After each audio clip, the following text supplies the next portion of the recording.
Hi, everyone, welcome back. This is English Listening Practice Podcast. It helps you to enhance your listening skill. Welcome to the deep dive. Today, we're cutting through some common ideas about rest. We're going to explore the latest and honestly pretty surprising science behind daytime naps. Yes, and for those of you already following cognitive health, this is really quite interesting. It really is. We're digging into some new insights about what people are calling power naps. And our mission, as always, is to pull out the most important bits from this new research, basically to give you a shortcut to understanding it all. So let me start with a question for you. What if, just imagine, a simple, quick rest during the day could be like a secret weapon for your brain? That sounds pretty revolutionary, doesn't it? It does. And what's really fascinating here is that the new research isn't just saying you'll feel a bit less tired. That's part of it, of course. Sure, the obvious benefit. Right. But it highlights how these short, regular naps, the ones the studies are calling power naps, they seem to have genuinely significant implications. Things that go way beyond just shaking off that afternoon slump. Okay, and here's where it gets really interesting, I think. The core aha moment from this research seems to be that these little rests, they might actually help keep our brains young. That's the claim. It's a powerful one, and it really does shift how we might think about, dozing off during the day. Yeah, it definitely goes against the grain a bit. Precisely. It almost feels counterintuitive, doesn't it? But the science is suggesting a measurable impact. We're talking about the physical structure of the brain itself. Wow, okay. Some findings indicate these power naps could actively slow down the brain shrinkage that naturally happens as we age. And potentially, this is the big one, even lower the risk of Alzheimer's disease. That's huge for just a nap. It's a monumental claim for something that seems so simple, I agree. Quite surprising. Okay, so we need to unpack this power nap term then. It keeps coming up. What exactly is a power nap according to this research? Is it just any quick doze or is there something specific? That's the crucial distinction. You're right. The research is quite specific. It defines a power nap as a precisely timed, very brief period of sleep. Oh, brief. Typically, we're looking at the 10 to 30-minute window. Maybe 20 minutes is the sweet spot for many. Okay. And the key goal here is really about maximizing alertness and cognitive function without drifting into those deeper stages of sleep. So you don't get that groggy feeling afterwards. Exactly. That's often called sleep inertia, and it happens when you wake up abruptly from deeper sleep. So a power nap is more like a strategic, quick recharge. It's definitely not a mini night's sleep. That makes a lot of sense. Avoid the deep sleep, avoid the grogginess. Got it.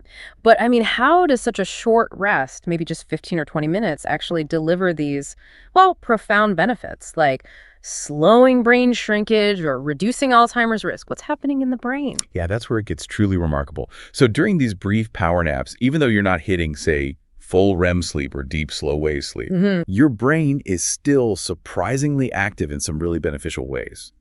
One major aspect seems to be memory consolidation. Even in that short time? Apparently, yes.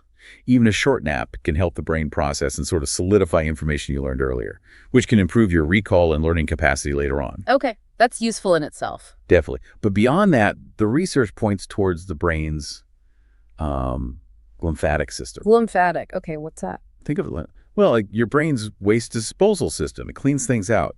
Now, deep sleep is usually considered the prime time for this system to work. Right. But it seems even these short periods of rest can sort of prime this system or give it a little boost, helping it clear out metabolic byproducts, toxins, stuff that accumulates while we're awake. So it's like a quick brain rinse, a literal cleanse. In a way, yes. Uh-huh. That's a good way to put it. And how does that connect to the serious stuff like brain shrinkage or Alzheimer's? Well, the idea is that chronic buildup of these metabolic waste products, things like amyloid beta proteins, which you hear about with Alzheimer's, that buildup can contribute to neural inflammation and damage to brain cells over the long term. So by regularly engaging this clearance mechanism, even just briefly with a power nap, Consistently. Exactly. Consistency seems key. You can help maintain the health of your neurons. And that could potentially reduce the sort of wear and tear that leads to age-related brain atrophy, shrinkage, and perhaps lower the risk of neurodegenerative diseases developing. It's about cumulative maintenance, small bits adding up. Fascinating. It really paints a different picture of napping. Okay, so if we're convinced or at least intrigued enough to try it, what are the practicalities? Like, when's the best time for one of these power naps? And how do you actually manage it in a busy day without just, sleeping for an hour by mistake? Great questions.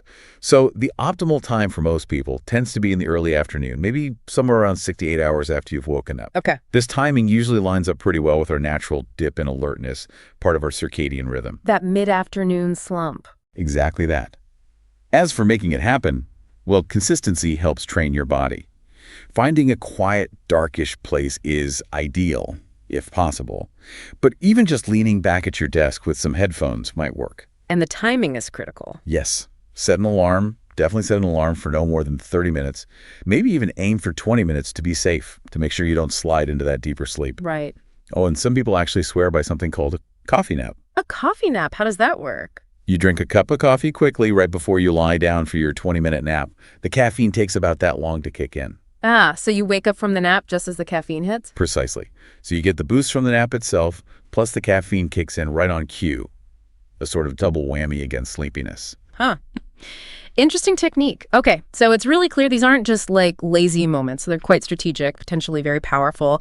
With that understanding of what a power nap really is and these deep neurological benefits, let's maybe try and bring it all together. What are the main actionable takeaways from this deep dive?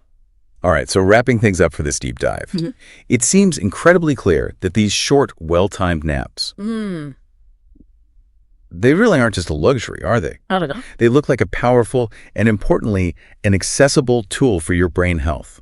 Just to recap, a power nap is that brief sleep, timed just right, to boost your energy, keep you sharp, cognitively quick on your feet, without that awful grogginess, the nap hangover you can get from sleeping too long. Absolutely. And what's really crucial, I think, is the clear line the research draws. It really separates these beneficial short naps from potentially detrimental longer ones. Right, that's a key distinction. It is. The sources we looked at explicitly highlighted that naps going over, say, 30 or 40 minutes can sometimes be linked with increased risks. Things like obesity, high blood pressure, maybe even type 2 diabetes. Okay, so longer naps might actually be a negative signal or contribute to problems. Potentially, yes. Or they might be a marker for other underlying issues. But in stark contrast, these short strategic power naps were actually shown in some studies to reduce those very same risks. Wow, okay. So the key message, really, coming from the sources was genuinely just keep it short. That seems to be the magic ingredient. So what does this all mean for you listening right now? Well, it boils down to a pretty simple, actionable takeaway, doesn't it? I think so. Next time you're feeling that afternoon slump hit, just remember this conversation. A quick, short nap could be exactly what your brain is crying out for. Not just for that immediate energy boost, but potentially for its long-term health and vitality, too. And perhaps that leads to a final thought for you to consider. Given how widespread fatigue and stress are in our modern lives, just think what it might mean for our society's health, for our collective cognitive function. What if we all sort of embraced the power nap? Moved past those old stigmas about being lazy if you nap during the day. Exactly. Seeing it instead as a vital health practice, like exercise or eating well. So the question for you is, based on this deep dive, is there maybe one small change you might think about making in your own routine? Something to mull over.